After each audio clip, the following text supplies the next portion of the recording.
Да, вече една седмица откакто карам Доджа и честно казано, доста съм доволен. Остана само да я регистрираме, както видяхте в предното видео, и да й преборисаме задната броня, което това ще се случи в близката седмица, нещо такова. Ако трябва да бъда честен, тъй като и освен, че се снимам за YouTube, аз върша и друга работа, по-голямата част си карам Мерцеса, тъй като от гледна точка на разход, разбира се, това нещо все още няма газова уредба и ми идва малко повече в преди факта и как аз карам. Ляга ми близо 20 на 100 бензин, което честно казано, това ако не ме спонсорира Лукойл, няма как да си позволя да карам абсолютно всеки ден в града, в смисъл да навъртам по 100-200 км. И да, сега Венци е зад нас. Отиваме да снимаме за неговия канал. Ще правим сравнение между двете коли. Разбира се, неговата дамска кола и това чудовище. Общо взето, идеята му за клипа е, май, доколкото знам, че ще се тварим двамата. Сега сме се запътили за Панчарево, първо ще измием колата и след което ще почнем да правим сравнения. Това, което ми прави впечатление, между другото, че е в България, тъй като имаме много силна развита автомобилна култура и като видиш малко по-скъпа кола, честно казвам, правят ти път, което е доста голям бонус. Хората ви пазят. Накратко. Венци изостава или не, той сега ще мине, дай ще намаля да се разминам. Ето го.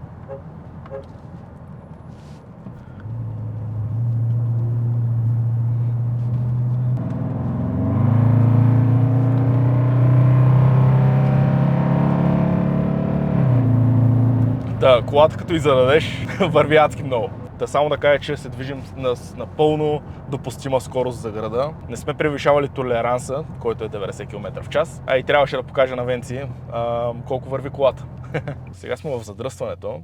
Отиваме към Панчарево, както казах, да правим сравнение между колата на Венци и ето тази. Най-вероятно вие сте видяли и вече самото видео, но да напишете в коментарите според вас коя кола е по-добра. Дали BMW-то на Венци или моят Dodge. Аз веднага казвам, моето мнение, още преди да сме направили самите тестове, е, че двете коли са коренно различни. Тази кола по-широка е, по-масивна е, да не е за абсолютно всеки един човек. Ако сте човек, който кара в София, ако сте човек от София, разбира се, тази кола ще ви дойде доста голяма, особено с паркоместата. Дори да направят зелени зони навсякъде, знаете, че паркоместа няма за всеки, София е пренаселена и това и така и няма да се оправи.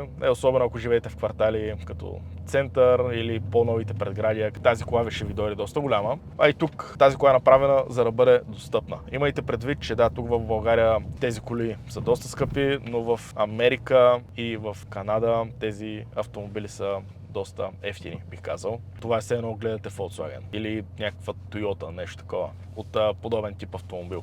За нас това се стремим към висок клас кола. Все пак, за да се върнем до самото сравнение, колата на Венци, пак казах, тя е коренно различна като кола, става доста за града, наистина много по-добра е за града, доста по-пъргава е, тази имайте предвид дори да е с повече конски сили и повече обем в двигателя. Тя е доста тежка, на Венци колата е сравнително по-лека от моята и разбира се за градско шофиране е доста по-практична. И пак тук опираме до това какъв тип човек сте и за какво ви е нужен автомобил. Сега спираме на автомивка, ще измием колата и директно се запътваме за сравнението на автомобили, да направим клип и за канала на Венци, разбира се, и до след малко.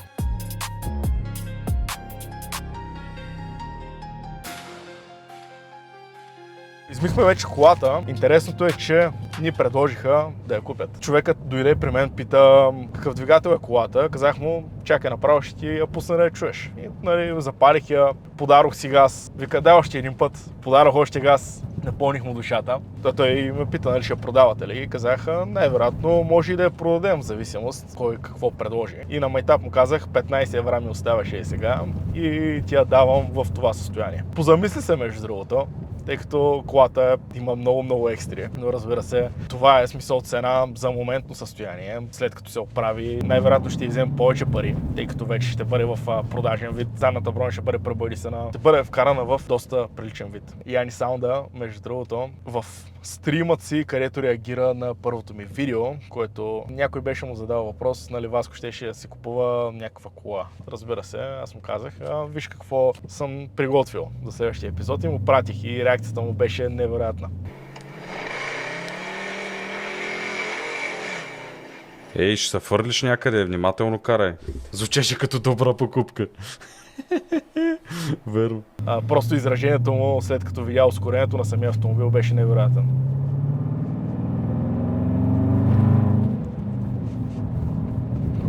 Да, определено ти пълни душата. Опасна е. Преди факта, че е назадно, вече на няколко пъти ми се случва така да ми поднесе в завой. Разбира се, като не давате газ, ще може да я овладеете, но смачкате ли я и ако не може да карате, бъдете сигурни, че ще се застреляте някъде. Ще повозим Венци малко по-късно, да му покажем истински автомобил, разбира се, тъй като той отново си взе кола, която буквичките не отговарят на, разбира се, на обема двигател. Взема си двойка бензин с турбо. Веднага се обърнаха. Разбира се, ние се майтапим с това, че Венци си избира женски автомобили, но имайте предвид, че тази кола, която си е взел, въобще не е женска. Да, с по-малък двигател е, не е тройка бензин, както пише отзад, прямо 330 бензин, нали? 330i, не е тройка бензин, двойка бензин е. Но това не го прави лош автомобил, разбира се. Сега предната му кола, която беше с 1.5 3 цилиндъра, това вече за адекватен двигател не го броя. Но ако трябва да съм честен, самата цена на автомобила, имайте предвид, че тази кола, която в момента си е купил той, струва адски много пари. За някои от вас 20-25 хиляди евро не са много пари, но за масово хората, които го обиждат в коментарите, най-вероятно карат не повече от BMW 46 и до там. Голф четворки, голф петици. Това са коли, които, да, смисъл не са лоши автомобили, но преди факта, че карате подобен тип автомобили и да солите хората, че карат едва ли не уж халкарски коли, както много от вас се изразяват, малко не отговаря. Не е важно на мен да ми е добре, важно е на Вуте да му е зле. Мисля, че така се казваше. Вече пристигаме на Панчарево и е време да се захващаме с същинската част, където аз и Венци ще сравним автомобилите си. Та вече сме паркирали автомобилите едно от друго, Венци. Не може ли сега аз да те снимам? Какво става, Венци? Яко ли е да снимаш с камера? Трябва да взема гимбъл. Васко, по принцип аз те помолих да хвана камерата, за да може после да кажа, че искам бартерна основа на моите видеа. В смисъл, ти сега не ми плащаш, нали така? После аз няма да ти плата. Ето бе.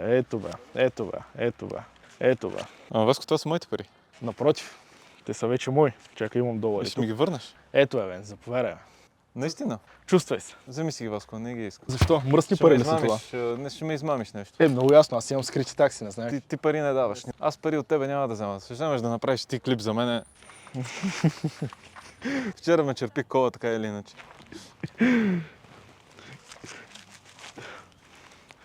И що? Както Битко Черният те търси, че му дължиш 50 лева, така и аз ще те търся, Венци, за това, че...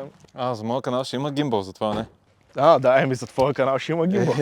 Ама нали знаеш, че се заплаща това? Колко? Някой беше го написал в коментарите, между другото, че защо не са толкова стабилни самите кадри, нали имате гимбъл, бяхме снимали някой епизода без гимбъл, поради простата причина, че на Венци не му стигна бюджета, тъй като трябваше да пести за новата си кола. Нямам приятели аз. Венци, ти имаш бизнес партньори, нямаш приятели. Ако не сте разбрали, с Венци сме бизнес партньори и ако искате да развием вашите профили в социалните мрежи, вашият бизнес, да ви носим повече запитвания, повече клиенти за вашия бизнес, отново, може да се свържете с нас. Линкът е долу в описанието, може да пишете на мен или на Венци, без значение. Венци, виж каква реклама си направиха. Много добра. Много добра. Да се върна и така ме снимаш, докато ме снимаш да си направя рекламата. Сега ще си сваля очилата. Може ли аз да ги сложа? Не може да си ги позволиш, Венци. Добре.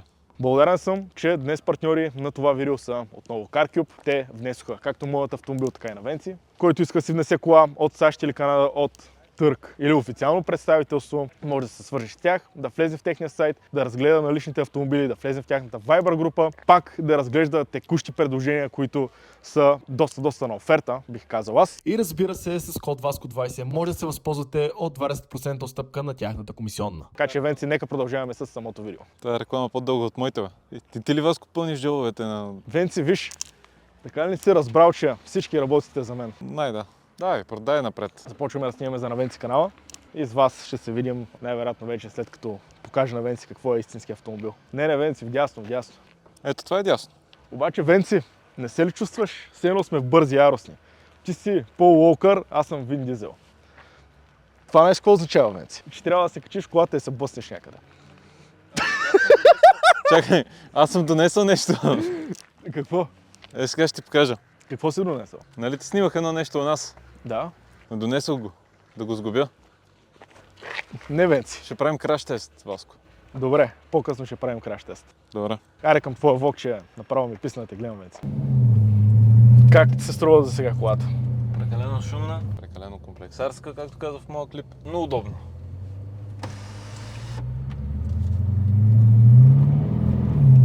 И небезопасно. Ама пък пълни душата. Пълни душата от звука до някъде, но е прекалено. Да, харчи много. И другото е, и Ферарито също бучи, но бучи по-в синхрон. Разбираш ли? А какво се запалил там, бе? Някакъв такъв като тебе, сигурно. Се е фърлил през тук. Венци, Да. май в края на епизода ще влизаш в багажника. Та... Леко. С Том Васко настъпи малко повече колата и то не превишаваме скоростта, просто колата е нестабилна и прави е така задницата, тя играе, не може да зацепи. Тракшн контрола включен ли тя? Да, всичко е включено. Абе, изключи си го, бе. Не бе, включена. Ето го трашен контрола. Ама без него, Венци, не ти препоръчвам да сме в колата.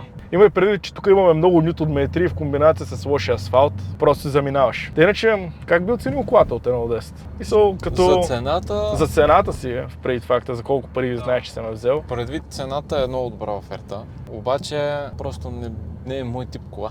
То цената я има в твоя канал, така че... Не е моята кола, но иначе 7 от 10, заради цената. Зимата ще е трудно да се движи. Виж сега, Венци, ако имаш хубави гуми, не е проблем да се движиш и зимата с подобен тип Но виж сега, автомобил. аз си купих BMW 5 серия назадно и му купих сезонни гуми, защото мислех така да го карам и Да, най-вероятно. Но въпросът е, че му имам повече доверие, отколкото примерно на това да му купа всесезонни гуми. Една на ръка не е толкова мощно и втора на ръка системите на BMW със сигурност са по-добри, отколкото на Dodge. да. Обаче, тук имаш 400 коня на задно, Венци. Не че нещо, ама съм карал BMW, което е с V8 двигател, с почти същата кубатура като това. И мога да ти кажа, че и то буксува доста. Тая кола е за някой, който е сам мъж. Да се я покажеш на приятелите, да натиснеш гъста. Той е чикиджийска кола, смисъл с нея буквално само мъже може да забираш, Венци.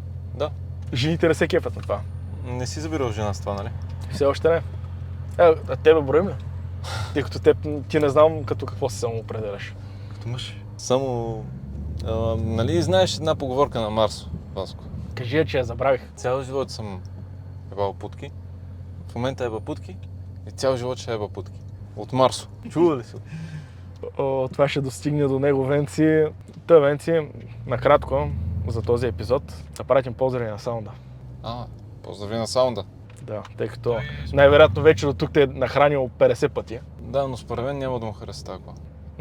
Той вече знае каква кола съм се взел, бях му изпратил на предния стрим, мисля, че беше. Да, и хареса я. Каза само да не се убия, тъй като тази кола много лесно може да ме довърши. Пък за сметка на това, Венци, ако нещо стане, ще изкараш клип за мен. Как няма? Изкарам даже 2-3. Да почетем паметта ти. Реклами ще слагаш ли? Насяга? През 2 минути. Благодаря на Карко, че му вдесахте кола. Той оцени това. Да, с която успя да се убие. Благодаря на Генезис, че го премениха така с толкова хубави дрехи. Благодаря на Proof. То по принцип, ако сега умреш, ти ще умреш с тениската на Генезис. Венци, ако аз умра и вие ще умрете с мен, така че внимай какво си пожелаваш. Това беше за днешния епизод. Абонирайте се за мен, гледайте цялото видео от начало до края. С идеята да мога да се монетизирам по-лесно и да мога да изкарвам повече пари, съответно да има повече пари за контент. И до следващото видео.